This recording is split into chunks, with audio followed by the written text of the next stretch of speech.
Good morning, class 7 students. Welcome to our 12th class, and today we will read the section 8.3 of the 8th chapter of our NCERT science book, which has the topic air expands on heating.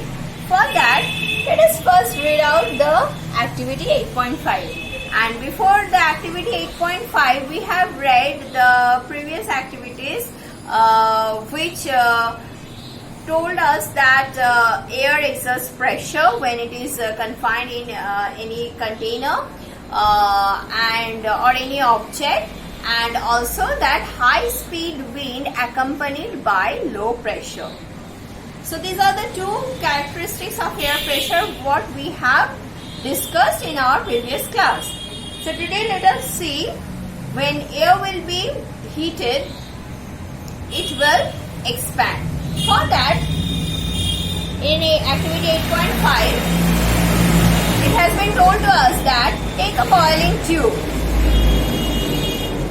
stretch a balloon tightly over the neck of the tube. You can use a tape to make it tight.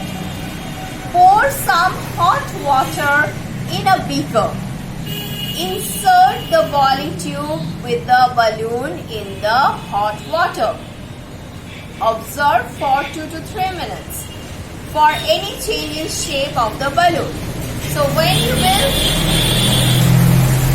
attach one balloon in the mouth of the test tube, then the balloon will first remain in deflated condition.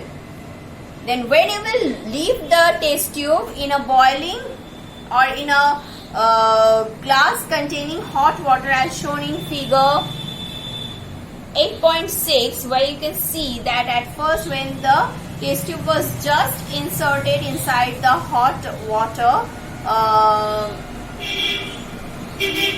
then at first the balloon remained deflated.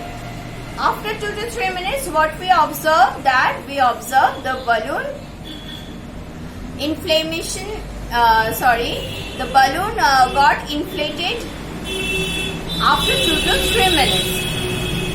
Then, for any change in shape of the balloon, take the tube out, let it cool down. Then they are advising us to put it in a glass where we have the cold water. Or you can also leave it aside to cool slowly. Take some ice cold water in another beaker and place the tube within the with the balloon in cold water for 2 to 3 minutes. So you can do either of this. Then observe the change in the shape of the balloon. Then what you are going to observe, you will observe that the balloon will again deflate. Okay. Think and try to answer. What makes the balloon inflated when the boiling tube is placed in the, that means when the test tube is placed in the hot water? Why is the same balloon deflated when the tube is kept in cold water? So it is obvious that when the balloon was kept in a glass with hot water, then the air present in the test tube that had absorbed the heat from the hot water, and by absorbing that heat the air got expanded and it was lifted up, and when it was lifted up, then it took the space inside the balloon and the balloon got inflated. But when you are putting it back in a glass containing cold water, then what happens? The air is losing its heat and it is condensing, and thus it is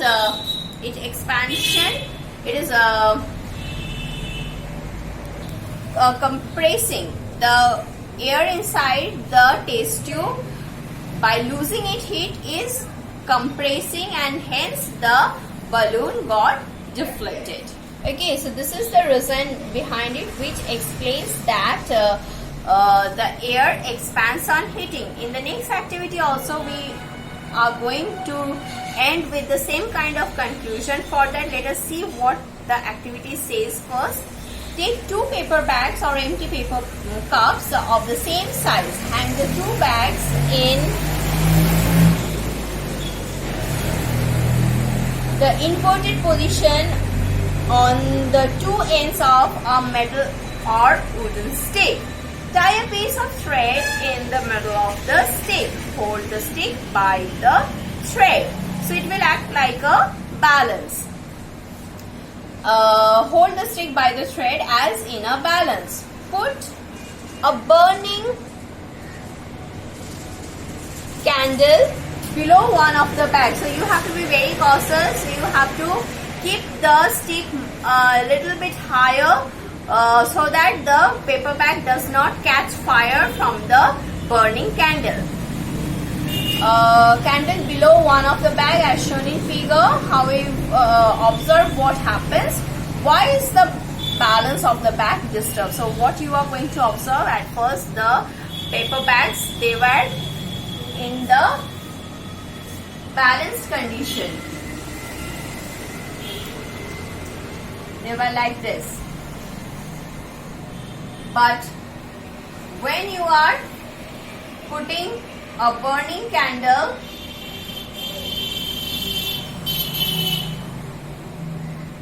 under one paper bag, then after a few seconds you will find that this will be, the balance has been disturbed and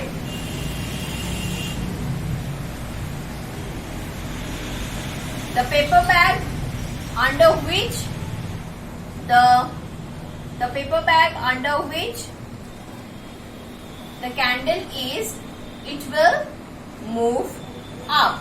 It will move up compared to the other bag.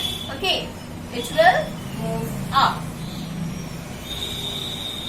So this is happening because when the heat is rising up, it is hitting the air present over here and also inside the paper bag.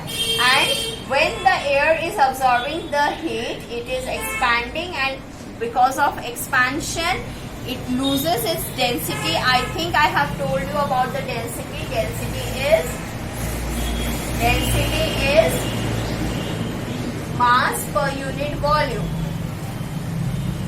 So when something expands on heating, its density decreases. So as its density decreases, it becomes lighter in weight. So when it becomes lighter in weight, it moves up.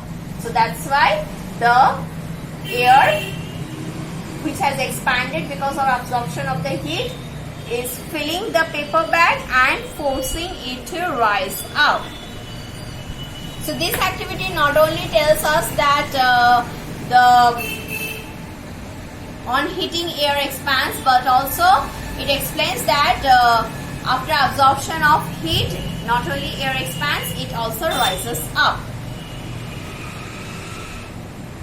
So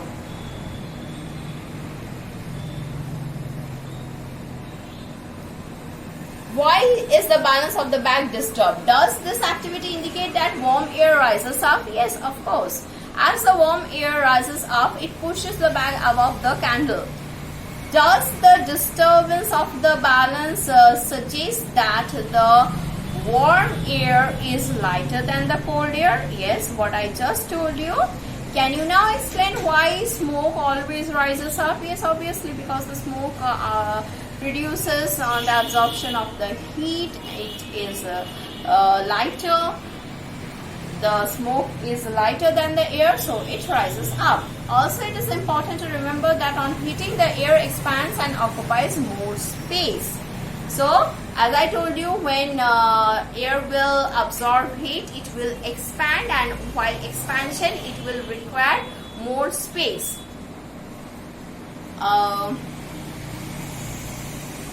Yes, when the same thing occupies more space, it becomes lighter. As because when the same thing occupies more space, same thing means the mass is remaining constant, but the volume is increasing.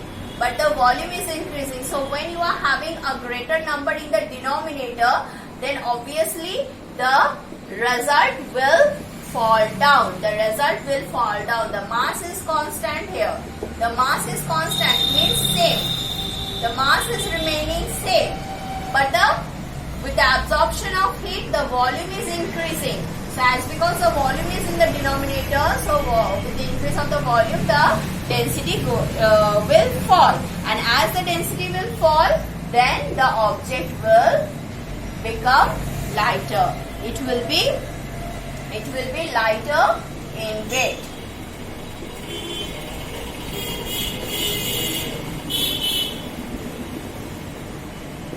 It will be lighter in weight. Okay. Now, that is the reason that the smoke goes up. In nature, there are several situations where warm air rises at a place. The air pressure at that place is lower. The cold air from the surrounding areas rushes. Now we will learn that how wind produces. For that,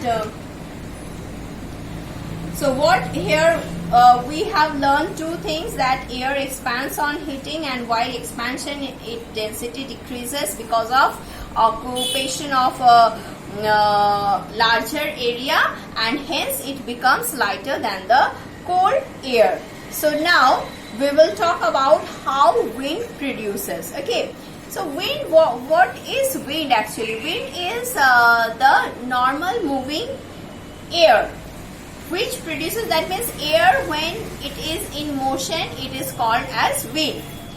Due to the difference in air pressure, so why wind generates? So now you have to be now you have to remember the previous chapter, that is the sea breeze and the land breeze. So what happened over there? There I told you that when during daytime the sea water absorbs less heat compared to the land, and hence the land becomes more hot, and the air over the land, they absorbs that hotness and expands, becomes less dense, becomes lighter and goes up. So when this thing happens, then the air from the cold breeze from above the sea rush to the land. So thus in daytime sea breeze forms. So this is how the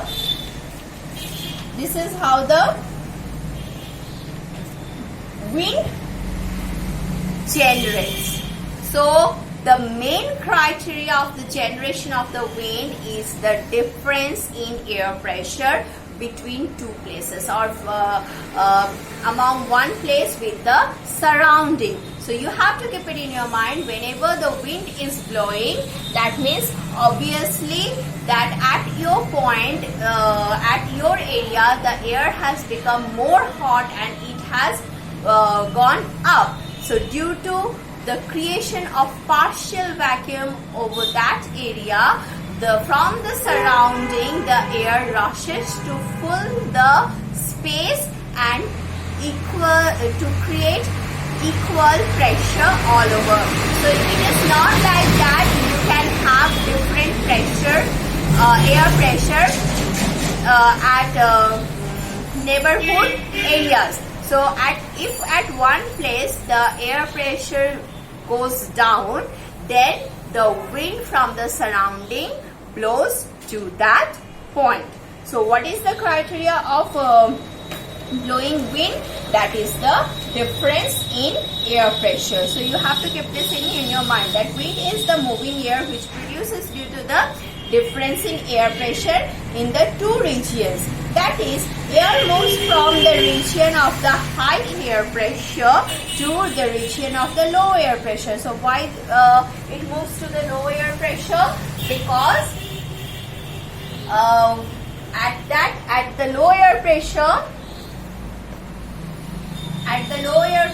suppose here due to hotness,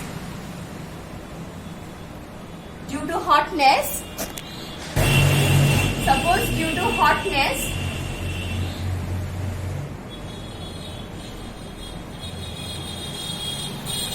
the air has rised up, creating a partial vacuum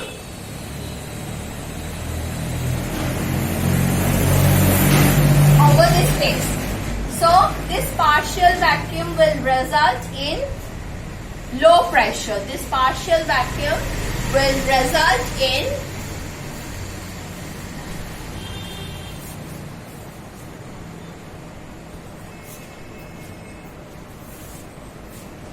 low pressure. So as this partial vacuum will result in low pressure, so air from surrounding will rush to this place where the pressure is now respectively high.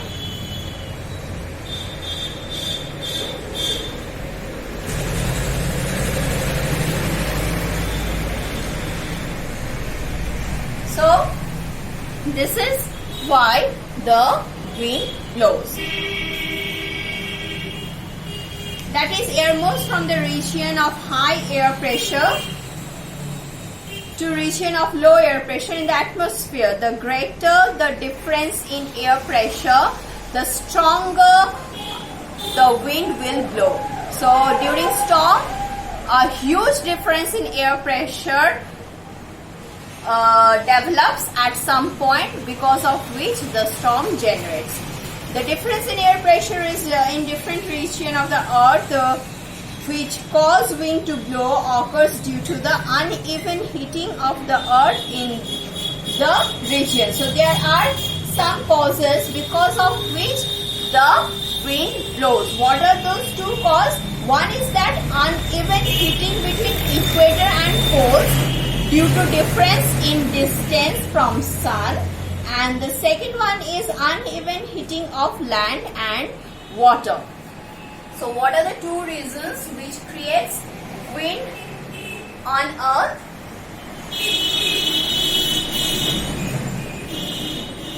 Two reasons.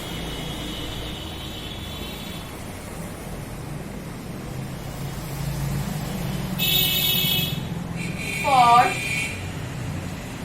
creation of wind on earth.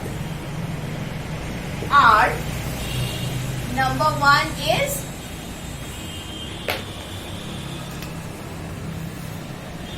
uneven hitting between equator and pole.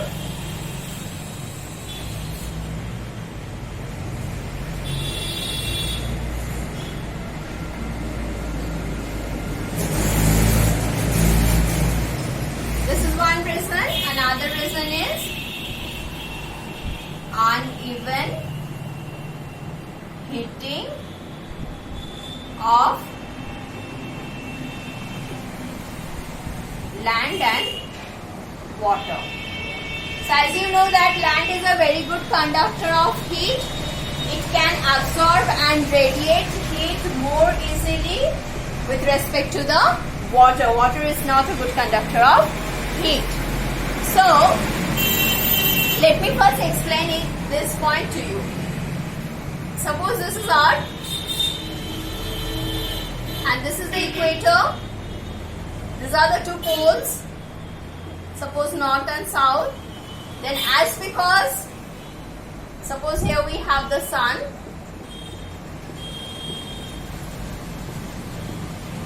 So as we have sun over here, so the distance between the sun and the equator is much less than the distance between the sun and the pole.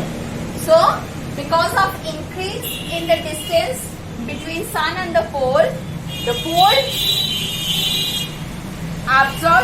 can get less heat compared to the equator. So that's why the poles are respectively cold, they remain cold with respect to the equator, and hence the air blows from pole to the equator.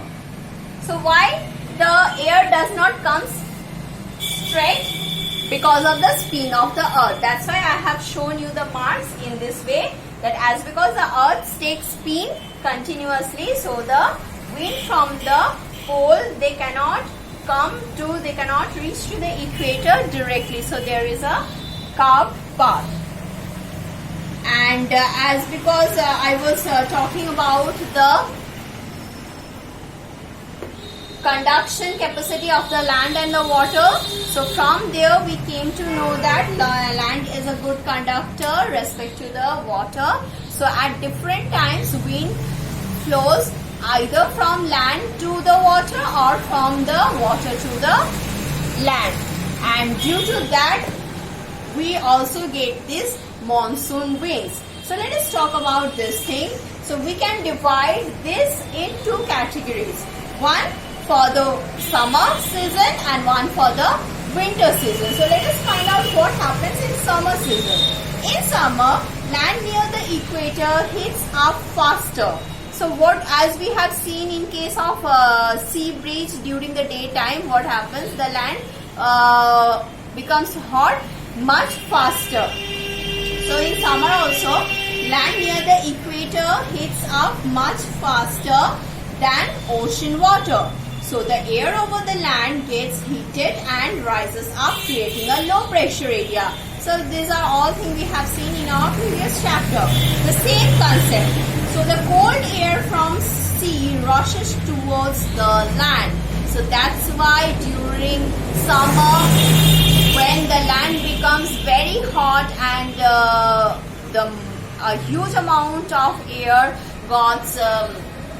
they expands and rises up from the land surface, creating a partial vacuum, then the breeze or the wind or even the storm comes from the ocean side, because the ocean water remains much cold compared to the land. This wind blows from ocean towards the land in summer is called monsoon winds. So what are monsoon winds? During summer, when lands become very hot and it rises up, creating a low pressure area, then the wind, the air over the sea surface, the cold air over the sea surface blows towards the land, and those cold airs are known as the monsoon winds. They also, why they call the monsoon winds? Because they carry a lot of water from ocean, as because the surface of the water also become hot and it also evaporates. So the air present over the water surface, they have much water vapor. They contains much water vapor. So from ocean, they carries a lot of water from ocean and bring large amount of rain, which is a part of water cycle of nature. So nowadays we are at the door of the monsoon. The monsoon supposed to strike from the southern western coast during this June. Every year during this June, at the beginning of the June, it enters through Kerala, Karnataka, Maharashtra, and reaches West Bengal. In India, the monsoon wind comes from the southwest direction. So if you can see the book, over the book it is also given. You can see the picture in page number 86, figure 8.9. See the figure 8.9. Those arrows are representing the monsoon winds. You can see that even it is entering from the eastern coast to the land, but the wind is coming from the southwest direction. Here you have to keep it in your mind, the process in which the wind coming from the ocean carry a lot of water vapor and brings rain is a part of water cycle, what you have learnt in your previous class. Okay, now let us talk about the situation in winter season. So in summer season, what we found, the land becomes very hot, creating a low pressure area. It allows the sea wind to reach to the land, which those sea wind carries a lot of water vapor and creates heavy rain, and those winds are also called the monsoon winds, and we get the monsoon. Now during the winter, what happens during winter? Land cools down faster, as because it is a very good conductor which can absorb heat quickly. They can also radiate heat very quickly. So during winter, land cools down faster than ocean water. So warm air over ocean rises up after being heated by warm sea water and creates low air pressure over sea. So exactly the opposite thing happens in the winter season. In winter season, land cools down much faster, but water, they take time to cool down, and hence the air over the sea surface, they remain hot, they expand, they become lighter, and they rises up, creating a partial vacuum over the sea. And that's why, to fulfill that, to equalize the air pressure all over wind from over the cold wind from the land, they reach to the sea surface. You can see in figure 8.10, all the arrows are now in opposite direction. So cold water from land blows to the ocean during winter, which contains very less water vapor, as because on land we don't have much water bodies. So whatever water bodies we have, from there it takes very less water vapor, and hence brings only small amount of rain in winter season. So in India, cold wind blows from northwest direction. So during winter, the cold wind blows from northwest direction. It blows from northwest direction, and yes, it blows from northwest direction, and in summer the wind blows from southwest direction. So you have to keep this thing in mind. So in our next class, we will be talking about the definition of storm, lightning, thunder, production of lightning, thunderstorm. So all these other topics we will try to cover in our next class. Till then, you go through the book and develop the concept, whatever we have learned in our previous chapter and this chapter as well, and keep practicing. Thank you.